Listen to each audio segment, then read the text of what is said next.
जय श्री कृष्णा। राधे राधे। भगतजनों, आज हम सब श्रीमद् भगवत गीता के 12वें अध्याय का महात्म्य सुनेंगे। सर्वप्रथम भगवान का स्मरण करते हुए सब बोलिए श्री राधा कृष्णाभ्याम नमो नमः। श्री लक्ष्मी नारायण भगवान की जय। भगवान शंकर माता पार्वती की जय। श्री महादेव जी देवी पार्वती से कहते हैं, हे पार्वती, दक्षिण दिशा में कोल्हापुर नाम का एक नगर है जो सब प्रकार के सुखों का आधार, सिद्ध महात्माओं का निवास स्थान तथा सिद्धि प्राप्ति का वह क्षेत्र है। वह पराशक्ति भगवती लक्ष्मी का प्रधान पीठ है। संपूर्ण देवता उसका सेवन करते हैं। वह पुराण सिद्ध तीर्थ, भोग एवं मोक्ष को प्रदान करने वाला है। वहाँ करोड़ों तीर्थ और शिवलिंग हैं। रुद्र गया भी वही है। वह विशाल नगर लोगों में बहुत विख्यात है। एक दिन कोई युवक पुरुष उस नगर में आया। वह कहीं का राजकुमार था। उसके शरीर का रंग गोरा, नेत्र सुंदर, ग्रीवा शंख के समान और कंधे मोटे तथा छाती चौड़ी और भुजाएं बड़ी बड़ी थीं। नगर में प्रवेश करके सब और महलों की शोभा निहारता हुआ वह देवेश्वरी महालक्ष्मी के दर्शनार्थ उत्कंठित होकर मणिकंठ तीर्थ में गया और वहां स्नान करके उसने पितरों का तर्पण किया। फिर महामाया महालक्ष्मी जी को प्रणाम करके भक्तिपूर्वक सत्वन करना उसने आरंभ किया। वह राजकुमार बोला, जिसके हृदय में असीम दया भरी हुई है, जो समस्त कामनाओं को देती है तथा अपने कटाक्ष मात्र से सारे जगत की सृष्टि, पालन और संहार करती है, उस जगन्माता महालक्ष्मी की जय हो। जिस शक्ति के सहारे उसी के आदेश के अनुसार परमेष्ठी ब्रह्मा सृष्टि करते हैं, भगवान अच्युत जगत का पालन करते हैं तथा भगवान रुद्र अखिल विश्व का संहार करते हैं। उस सृष्टि, पालन और संहार की शक्ति से संपन्न भगवती पराशक्ति का मैं भजन करता हूँ। हे कमले, योगीजन तुम्हारे चरण कमलों का चिंतन करते हैं। हे कमलालय, तुम अपनी स्वाभाविक सत्ता से ही हमारे समस्त इंद्रिय गोचर विषयों को जानती हो। तुम ही कल्पनाओं के समूहों को तथा उसका संकल्प करने वाले मन को उत्पन्न करती हो। इच्छा शक्ति, ज्ञान शक्ति और क्रिया शक्ति, ये सब तुम्हारे ही रूप हैं। तुम परासन्वित अर्थात परम ज्ञान रूपिणी हो।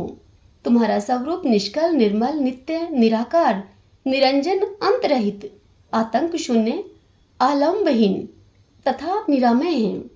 हे देवी, तुम्हारी महिमा का वर्णन करने में कौन समर्थ हो सकता है, जो षट चक्रों का भेदन करके अंतःकरण के 12 स्थानों में विहार करती है।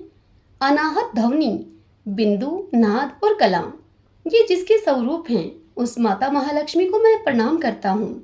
हे माता, तुम अपने मुख रूपी पूर्ण चंद्रमा से प्रकट होने वाली अमृत राशि को बहाया करती हो। तुम ही परा, पशंती, मध्यमा और वैखरी नामक वाणी हो। मैं तुम्हें नमस्कार करता हूँ। हे देवी, तुम जगत की रक्षा के लिए अनेक रूप धारण किया करती हो। हे अंबिके, तुम ही ब्राह्मी, वैष्णवी तथा महेश्वरी शक्ति हो। वाराही, महालक्ष्मी, नारासिंगी, इंद्री, कुमारी, चंडिका, जगत को पवित्र करने वाली लक्ष्मी, जगन्माता, सावित्री, चंद्रकला तथा रोहिणी भी तुम ही हो। हे परमेश्वरी, तुम भक्तों का मनोरथ पूर्ण करने के लिए कल्पता के समान हो। मुझ पर प्रसन्न हो जाओ। उसकी इस प्रकार स्तुति करने पर भगवती महालक्ष्मी अपना साक्षात स्वरूप धारण करके उससे बोली। देवी लक्ष्मी बोली, हे राजकुमार, मैं तुमसे प्रसन्न हूँ। तुम कोई उत्तम वर मांगो। तब वह राजपुत्र बोला, माँ, मेरे पिता राजा बृहद्रथ अश्वमेध नामक महान यज्ञ का अनुष्ठान कर रहे थे। वे दैव योग से रोगग्रस्त होकर स्वर्गगामी हो गए हैं। इसी बीच में योग में बंधे हुए मेरे यज्ञ संबंधी घोड़े को, जो समूची पृथ्वी की परिक्रमा करके लौटा था, किसी ने रात्रि में बंधन काटकर कहीं अन्यत्र पहुंचा दिया।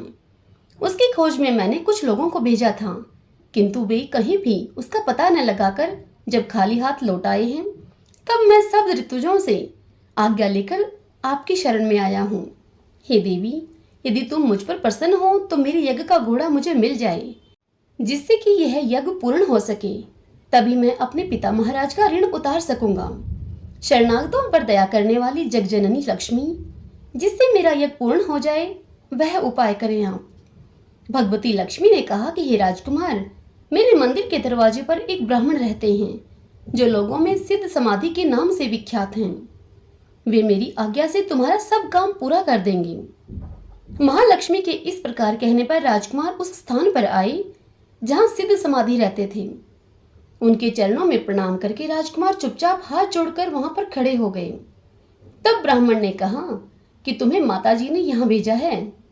अच्छा देखो, अब मैं तुम्हारा सारा अभिष्ट कार्य सिद्ध करता हूँ। और इस प्रकार कहकर मंत्रवेता ब्राह्मण ने सब देवताओं को वहीं खींचा। राजकुमार ने देखा उस समय सब देवता हाथ जोड़े थर थर कांपते हुए वहां पर उपस्थित हो गए। तब उन श्रेष्ठ ब्राह्मण ने समस्त देवताओं से कहा, हे देवगण, इस राजकुमार का अश्व जो यज्ञ के लिए निश्चित हो चुका था, रात में देवराज इंद्र ने चुराकर अन्यत्र कहीं पहुंचा दिया है। उसे आप शीघ्र लेकर आओ। तब देवताओं ने मुनि के कहने से यज्ञ का घोड़ा उन्हें लाकर दिया। इसके बाद उन्होंने उन्हें जाने की आज्ञा दी। देवताओं का आकर्षण देखकर तथा खोए हुए अश्व को पाकर राजकुमार ने मुनि के चरणों में प्रणाम करके उनसे कहा, हे महर्षि, आपका यह सामर्थ्य आश्चर्यजनक है। आप ही ऐसा कर सकते हैं, अन्य कोई नहीं। हे ब्राह्मण, मेरी आप प्रार्थना सुनिए। मेरे पिता राजा बृहद्रथ अश्वमेध यज्ञ का अनुष्ठान आरंभ करके दैवयोग से मृत्यु को प्राप्त हो गए हैं। अभी तक उनका शरीर तपाए हुए तेल में सुखाकर मैंने रख छोड़ा है।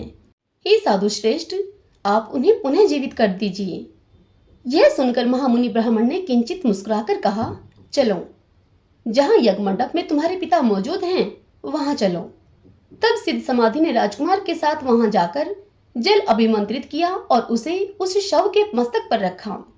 उसके रखते ही राजा सचेत होकर उठकर बैठ गए। फिर उन्होंने ब्राह्मण को देखकर पूछा, धर्म स्वरूप आप कौन हैं? तब राजकुमार ने महाराज से पहले का सारा हाल उन्हें कह सुनाया। राजा ने अपने को पुनः जीवन दान देने वाले ब्राह्मण को नमस्कार करके पूछा, हे ब्राह्मण देव, किस पुण्य से आपको यह अलौकिक शक्ति प्राप्त हुई है?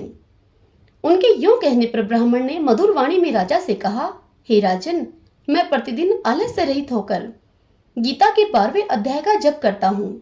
उसी से मुझे यह शक्ति मिली है जिससे तुम्हें जीवन प्राप्त हुआ है। यह सुनकर ब्राह्मणों सहित राजा ने उन ब्रह्म ऋषि से गीता के 12वें अध्याय का अध्ययन किया। उसके महात्म्य से उन सबकी सद्गति हो गई। दूसरे दूसरे जीव भी उसके पाठ से परम मोक्ष को प्राप्त हो चुके हैं। हरि ओम तत्सत। श्री राधा कृष्णाभ्याम नमो नमः। लक्ष्मी नारायण भगवान की जय। भगवान शंकर माता पार्वती की जय। भगतजनों, अंत में मेरी आपसे एक छोटी सी रिक्वेस्ट। यदि आपको मेरे द्वारा श्रीमद् भगवद गीता की यह महात्म्य सुनना अच्छा लग रहा है तो आप प्लीज वीडियो को लाइक अवश्य किया करें और कमेंट बॉक्स में जय श्री कृष्णा राधे राधे लिखिए। जय श्री कृष्णा राधे राधे।